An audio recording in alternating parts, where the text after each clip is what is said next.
محبت کی تعریف نہیں ہے، محبت وہی ہے جو سیدنا ابو بکر صدیق نے نبی پاک سے کر کے دیکھا۔ اس پر ختم ہو جائیں گے لوگ، کوئی اس کا کوئی جواب ہی نہیں، کوئی لینا دینا ہی نہیں۔ کبھی ایسا بھی ہوا ہے کہ کسی نے جوان بیٹیاں اپنی لگا دی ہوں محبوب کی نوکری کے لیے، لیکن حضرت صدیق اکبر رضی اللہ تعالیٰ عنہ نے جناب اسماء بنت ابی بکر جوان بیٹیاں، فرمایا پتر تازہ کھانا پکا کے غار ثور پہ پہنچانا ہے۔ اور جناب اسماء کہتے ہیں میرے گھر میں ابو جہل آیا اور اس نے آ کے پوچھا بتا کہاں لے کے گئے ہیں تیرے والد حضور کو؟ فرماتی ہیں جب میں نے حضور کا پتہ نہ بتایا تو میں کوئی معمولی نہیں، سردار کی بیٹی تھی، ہمارے گھر کی طرف کبھی کسی نے جھانکا نہیں تھا، جرت ہی نہیں تھی کسی کی، مالدار باپ کی بیٹی۔ لیکن فرماتی ہیں جب اس نے زور سے تماچا میرے منہ پہ مارا اور جب میں لڑکھڑا کے گری، دوستو یہ کچھ نہیں تھا، یہ بھی اسی محبت اور عشق کا ایک نمونہ تھا جو جناب صدیق اکبر نے اپنے نبی سے کیا ہے۔ ڈینگے مارتے ہیں حاجی، ڈینگے مارتے ہیں بڑھ کے، او جی میں غار ثور پہ چلا گیا جی، میں سویرے گیا جی، میں پہنچ گیا، میں بعد 2 گھنٹے یہ فلانا پیچھے رہ گیا۔ او بھائی جان آپ جا رہے ہیں، رستے بن گئے ہیں، رستے میں 3-4 جگہ بیٹھنے کا، چائے پینے کا، پانی پینے کا بندوبست ہے، آپ دن کے وقت جاتے ہیں۔ جناب صدیق تو رات کو لے گئے حضور، اور اس رستے سے نہیں لے گئے جو رستہ معروف تھا، بلکہ اس رستے سے لے گئے جس رستے کو لوگ جانتے نہیں تھے۔ اور پھر جب وہ نکیلے پہاڑ دیکھے اور زمین کی تلخی دیکھی تو یہ محبت ہے نا، یہ پیار ہے نا، یہ اپنے الفاظ بھی خود بناتی ہے، محبت اپنا روپ خود بناتی ہے، چیزوں کو کشید کرتی ہے، اس کے رنگ، اس کے زاویے، اس کے طور طریقے اپنے ہوتے ہیں۔ یہ جو بیٹھ کے بیچارے دور تشریحات کر رہے ہوتے ہیں وہ محبت کر ہی نہیں سکتے، انہیں پتہ ہی نہیں، یہ اپنا رنگ روپ خود بنا لیتی ہے، یہ سلیقے اظہار کے خود بخود آ جاتے ہیں۔ تو حضرت صدیق اکبر نے نبی کریم کی بارگاہ میں عرض کی حضور رستہ دشوار ہے، پہاڑ نکیلے ہیں، مہربانی کریں میرے کندھوں پہ سوار نہیں ہو جاتا؟ پباں پار قدم نہیں جے لاؤندا، پباں پار قدم نہیں جے لاؤندا تے 100 پہاڑ تے چڑھیا جاندا تے او پیا جاندا دے یار نبی دا تے اے اصلی دلدار نبی دا۔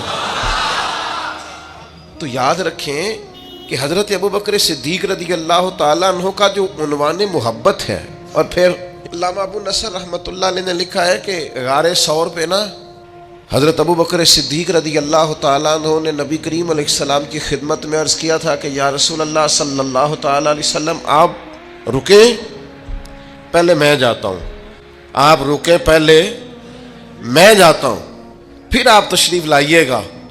تو وہ فرماتے ہیں کہ یہ بات اس بات کی طرف اشارہ ہے کہ جس دل میں ابو بکر صدیق پہلے آئیں وہیں حضور تشریف لایا کرتے، اور اگر جناب صدیق نہ آئیں تو پھر حضور بھی۔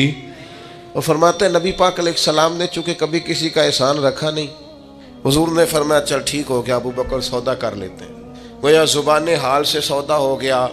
غار میں پہلے صدیق گئے اور پھر حضور آئے، اور مزار میں پہلے حضور گئے پھر صدیق آئے، فرمایا جا تجھے بدلہ دیا۔ حضرت سیدنا ابو بکر صدیق رضی اللہ تعالیٰ عنہ نے 3 دن تک مسلسل 3 دن تک جناب صدیق نے نبی پاک کو غار ثور میں اپنے ساتھ رکھا، اور یہ ادا اللہ کو بڑی پسند ہے۔ اس نے بھی کہا اذہما فی الغار، جب وہ غار میں دونوں تھے نا اکیلے، اذ یقول لصاحبہ، جب انہوں نے اپنے صحابی سے کہا، کیا کہا؟ لا تحزن ان اللہ معنا، ابو بکر غم نہ کر، اللہ بھی ہمارے ساتھ۔ اچھا چلیں آپ کی مرضی ہے، آپ جس طرح کی مرضی بات کو سوچ لیں۔ ایک تو یہ ہے کہ لا تحزن غم نہ کر اللہ ہمارے، یعنی کافروں کا غم نہ کر، وہ ہمیں پکڑ نہیں سکتے، اللہ ہمارے ساتھ ہے۔ اور ایک ہوتا ہے تصور شیخ، وہ ہوتا ہے تصوف میں، طریقت میں، معرفت میں اپنے شیخ کا تصور کرنا، یعنی اس کو سامنے بٹھا کے نا چہرے کی تلاوت کرنا۔ النظر الی وجہ رسول اللہ، میرا دل کرتا ہے حضور آپ بیٹھے اور میں زیارت کروں حضور کے چہرے کی۔ ایک ہوتا ہے تصور شیخ، قرآن کی تلاوت کرنے والا، قرآن پڑھنے والا قاری بنتا ہے، اور حضور کے چہرے کی تلاوت ایمان سے کرنے والا صحابی بنتا ہے۔ آپ بات کو سمجھیں. حضرت ابو بکر صدیق کا وہ تصور شیخ 3 دن تک غار میں، لوگ تصور شیخ کر کے تصور رسول تک پہنچتے ہیں، فنا فی شیخ ہو کر فنا فی رسول تک، پھر فنا فی اللہ ہوتے ہیں. تو صوفیاء کہتے ہیں کہ نبی پاک علیہ السلام نے حضرت صدیق اکبر سے کہا کہ ابو بکر بس تیرا تصور ہو گیا پکا، کیونکہ تو میرے ساتھ ہے، اب لا تحزن، غم نہ کر، ان اللہ معنا، اللہ بھی ساتھ ہی ہے. وَإِذَا سَأَلَكَ عِبَادِي عَنِّي فَإِنِّي قریب، اب اللہ بھی بخدا خدا کا یہی ہے در، نہیں اور کوئی مفر مکر، جو وہاں سے ہو یہیں آ کے ہو، جو یہاں نہیں تو وہاں. اللہ بھی ساتھ. حضرت ابو بکر صدیق رضی اللہ تعالیٰ عنہ کی نبی پاک سے جو محبت ہے وہ وارفتگی والی ہے، شوق والی محبت. جب پورے طور پر بندے کی آنکھوں پہ غالب نہ ہو تو وہ بہت ساری جگہوں پہ اداکاری بھی کرتی ہے. مجھے جی آپ سے بڑی محبت ہے، اور نہیں یار اجے نہیں، ابھی نہیں، ابھی تھوڑا کچا ہے کام، ابھی تھوڑا ٹائم لگے گا. میں کہہ چکا ہوں کہ محبت، محب اور محبوب اس میں ذاتیں، اور عشق میں ذات ایک ہی ہوتی ہے. عاشق کی کوئی ذات نہیں ہوتی، ذات تو ساری اس کی ہے جو سامنے. اگر اس کی ذات ہے، اس کا پروٹوکول ہے، یہ بھی ہے، اس کا بھی کوئی نام ہے، اس کا بھی کوئی تعارف ہے، اس کا بھی کوئی سٹیٹس ہے، تو پھر یہ عاشق پھر اور کوئی نام رکھ لے اپنا، رکھے اچھا آدمی، نیک آدمی، صالح آدمی، پرہیزگار آدمی. چلے کون صاحب نے ناراض ہونا ہے، علامہ صاحب رکھ لے بے شک نام، مفتی صاحب رکھ لے، شیخ صاحب رکھ لے، حاجی صاحب رکھ لے، صوفی صاحب رکھ لے، درویش کوئی رکھ لے نام، پھر بڑے نام ہیں.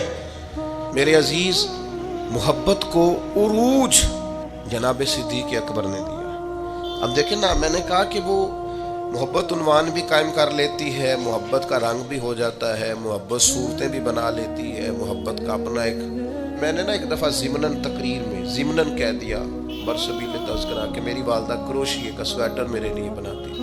آپ یقین کریں 3 دوست بنا کے لے آئے، کہنے لگے اماں جی نے بنا کے دیتا ہے. محبت نا تھوڑا سا رنگ بناتی ہے، محبت کے انداز ہوتے ہیں، محبت کے روپ ہوتے ہیں، محبت اپنا رنگ بناتی، دیوانگی سکھا دیتی. یہ جو لوگ بڑے سیانے ہوتے ہیں محبت نہیں کرنا جانتے، عقل مند زیادہ ہوتے ہیں، یہ بیچارے الجھے رہتے ہیں، ساری زندگی وسوسوں کا شکار رہتے ہیں، ساری زندگی غلبہ رہتا ہے ان پر، ساری زندگی. یہ بیچارے، مجھ سے ایک دفعہ ایک دوست نے پوچھا کہ قبلہ حضور تاج الشریعہ رحمۃ اللہ علیہ جس جگہ بیٹھتے تھے وہاں پیچھے ایک شعر لکھا ہوتا تھا، آپ کو یاد نہیں؟ میں نے کہا نہیں. کہنے لگا انج تو بڑے شعر ہوندے نے. میں کیا میں کدی انہاں تو نظر ہٹائی ہوئے تو شعر ہل گئی ہو.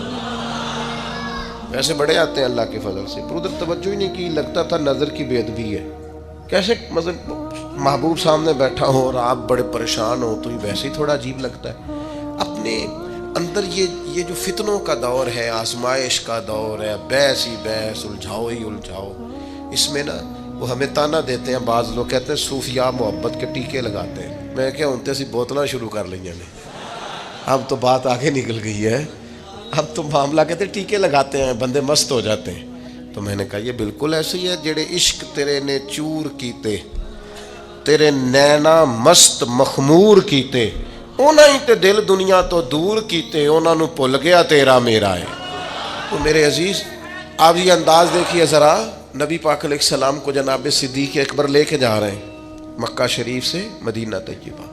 اب حضور کے ساتھ سفر ہو رہا ہے اور سارے انتظامات کیے ہیں، رستہ بھی وہ نہیں اختیار کیا جو روٹین میں جاتا تھا مدینہ، ایک بندہ بھی ساتھ لیا جو نئے رستے کا شناسا تھا، سارے بندوبست کیے. لیکن پھر بھی حال یہ ہے، کبھی حضور کے آگے ہو جاتے، کبھی سرکار کے پیچھے ہو جاتے، کبھی دائیں ہو جاتے، کبھی بائیں ہو جاتے، چاروں جانب شمع کے پروانے کی طرح جناب صدیق گھومتے. تو نبی پاک علیہ السلام نے فرمایا کہ ابو بکر یہ کیا ہے؟ عرض کی حضور، چونکہ سارے لوگ دشمن ہیں اور پیچھا کر رہے ہیں اور طاق میں لگے ہوئے ہیں، تو حضور مجھے نہ کسی وقت خیال آتا ہے کہ وہ اس طرف سے آگے سے جو پہاڑ ہے وہاں سے کوئی تیر، کوئی تلوار، کوئی نیزہ نہ آ جائے، دوڑ کے آگے ہو جاتا ہوں. پھر خیال آتا ہے کہ نہیں پیچھے سے بھی تو جگہ بنی ہوئی ہے، دوڑ کے پیچھے ہو جاتا ہوں. پھر خیال آتا ہے ادھر سے نہ کوئی آ جائے تو میں ادھر ہو جاتا ہوں. پھر خیال آتا ہے ادھر سے نہ کوئی آ جائے ادھر. حضور وہ جیسے جدھر گمان جاتا ہے میں دوڑ کے، محبت کے روپ ہے نا سارے، انداز ہے نا سارے. اور پھر چونکہ 3 دن مسلسل سرکار کو اپنے پاس رکھا، پھر جب مدینہ منورہ پہنچے تو حضرت صدیق اکبر وہ مشکات نبوت کا عکس ایسا پڑا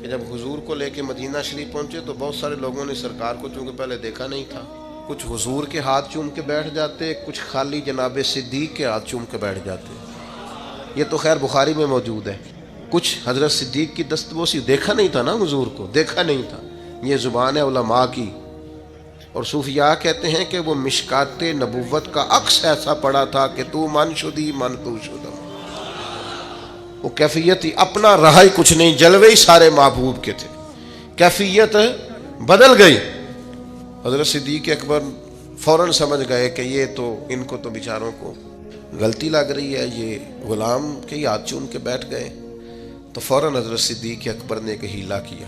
چونکہ گرمی کا موسم تھا تو اپنے کندھوں سے رومال چادر اتاری اور نبی پاک کے اوپر کر دی، تاکہ پتہ چلے جو سایہ کر رہا ہے وہ کوئی غلام ہے اور جس پر سایہ کیا جا رہا ہے وہ آقا ہے. اب صوفیاء تو صوفیاء ہے، وہ تو کیفیت رکھتے ہیں، اور کیفیت لفظ بنتی ہے تو وہ پھر دلوں کو چیرتی چلی جاتی ہے، رنگ ہی بدل جاتا ہے. اہل اللہ صوفیاء کہنے لگے آپ کو پتہ ہے سرکار کسی کا احسان رکھتے نہیں. حضرت ابوبکر صدیق نے تھوڑی دیر کے لیے نبی پاک پر اپنی چادر کا سایہ کیا تھا، سرکار نے قیامت تک ان کی قبر پر گنبد کا سایہ کر دیا. قیامت تک کے لیے گنبد کا سایہ ہے. اور کیا مقدر ہیں صدیق و فاروق کے، جن کے گھر رحمتوں کے خزینے. صدیقی سوچ سمجھے کیا ہے. حضرت ابوبکر صدیق رضی اللہ تعالیٰ عنہ نے وہ جو سوچ ہے نا، 1 دو گے 10 ملیں گے، 1 دو گے 70 ملیں گے، 700 ملے گا. کچھ لوگ سنتے بھی ہیں سمجھتے بھی ہیں پر عمل کرتے وقت کمزور پڑ جاتے ہیں. حضرت صدیق اکبر نے یہ عمل کر کے دکھا. جتنا مال انہوں نے اللہ کی راہ میں خرچ کیا ہے نا، میں اپنے دوستوں کو ایک مشورہ دینے لگا ہوں، اللہ سے تجارت شروع. یا ایھا الذین آمنوا هل ادلکم علی تجارۃ تنجیکم من عذاب الیم. اے ایمان والو تمہیں ایک تجارت نہ بتائیں جو تمہیں اللہ کے عذاب سے بچائے. ایک تجارت کریں. طالب علموں سے بھی کہہ رہا ہوں بالکل چپ کر کے چھپا کے روز کی بنیاد پر صدقہ کرنا شروع کریں. یہ صدیقی سوچ. آپ کیا حیثیت ہے آج کل 10 روپے کی؟ تو 10 روپے آپ اللہ کے رستے میں خیرات شروع کریں ہر روز کی بنیاد پر. دلیل کیا ہے؟ نبی پاک علیہ السلام نے فرمایا دوزخ سے بچ جاؤ چاہے کھجور کا ٹکڑا صدقہ کر کے بچ جاؤ. میری آپ سے اپیل ہے اللہ سے تجارت کریں روز کی بنیاد پر صدقہ. روز کی. ایک بزرگ تھے، ان کے پاس ایک شخص آیا، اس نے کہا میں بڑا غریب ہوں. فرمایا سخاوت کرنی شروع کر دے. کہنے لگا حضور میں کہہ رہا ہوں غریب ہوں، آپ کہتے ہیں سخاوت کر. فرمایا سخاوت کرے گا تو غربت جائے گی نا. کچھ دے اللہ کے رستے میں ٹھیک ہو جائے گا. پہلی گزارش آپ سے. دوسری گزارش آپ کی خدمت میں یہ ہے، یہ فلاں نے فلاں کے بارے میں یہ کہہ دیا ہے، وہ فلاں نے دیکھا ہے فلاں کے بارے میں آج کیا لکھا ہے. یہ میری طرف سے پابندی ہے آپ پر، یہ کام چھوڑ دیں. آپ کوئی کس کو کیا کہہ رہا ہے سوشل میڈیا پہ آپ باہر آ جائیں. آپ نے قرآن مجید سارا یاد کر لیا ہے، حدیثیں ساری آ گئی ہیں، نماز روزے وضو غسل کے مسئلے آ گئے. کن چکروں میں پڑ گئے؟ صدیقی سوچ کیا ہے؟ حضرت صدیق اکبر کو کوئی غرض نہیں مکے میں ابو جہل کیا کر رہا ہے، ابو لہب کیا کر رہا ہے، سیاست کدھر جا رہی ہے، تجارت کدھر جا رہی ہے. ان کی توجہ یہ ہے میرے محبوب کی رضا کیا ہے. چھوڑ دیں ان چکروں میں. خبردار اپنا کوئی عالم کسی کے بارے میں کیا کہہ رہا ہے، جو اپنے ہیں وہ اپنے. آپ مہربانی کریں جاج نہ بنیں. خبردار. نہ کسی طالب علم کو اجازت ہے. اچھا میں بھی رہتا ہوں ماحول میں